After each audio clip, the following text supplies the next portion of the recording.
Daily life থেকে একটু escape নিয়ে দুজনে বেরিয়ে পড়লাম। রাতে নিলাম কলকাতা টু শিলিগুড়ি গ্রিন লাইনের বাস। পরের দিন সকালে শিলিগুড়ি পৌঁছে সেখান থেকে শেয়ার ক্যাবে করে বেরিয়ে পড়লাম জোড়বাংলোর উদ্দেশ্যে। চারিপাশের সিনিক বিউটি দেখতে দেখতে পৌঁছালাম আমরা জোড়বাংলো। সেখানে আমাদের জন্য ওয়েট করছিল আমাদের ক্যাব, যেটা আমাদের হোমস্টে থেকে পাঠিয়েছিল। পৌঁছালাম আমাদের নেক্সট 2 দিনের এসকেপ দাওয়াইপানিতে। দাওয়াইপানি হলো একটা ছোট গ্রাম, যেটাতে কমার্শিয়াল ট্যুরিজমের ছোঁয়া পাওয়া যায়নি।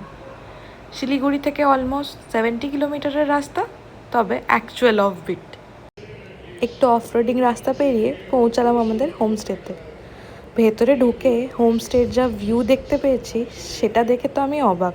তোমরাও একটু দেখো, লুক অ্যাট দি ভিউ। এর থেকে ভালো এসকেপ আর কী হতে পারে? এখানে বসেই তো পুরোটা দিন কেটে যাবে। ওরা বলল আকাশ যদি ক্লিয়ার থাকে এখানে বসেই আমরা কাঞ্চনজঙ্ঘা দেখতে পাবো।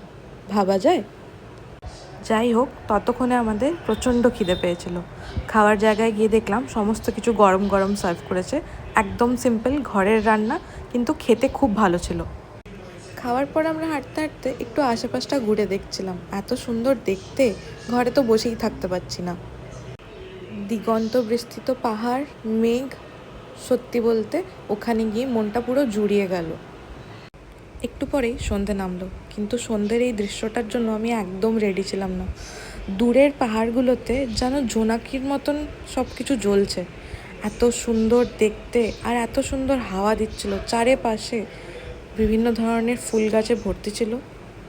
সত্যি বলছি, প্রাণ খুলে শ্বাস নিতে পারছিলাম, আর এইটুকুনি যথেষ্ট। রাত্রেবেলার খাবার সার্ভ হলো আমাদের রুমেই।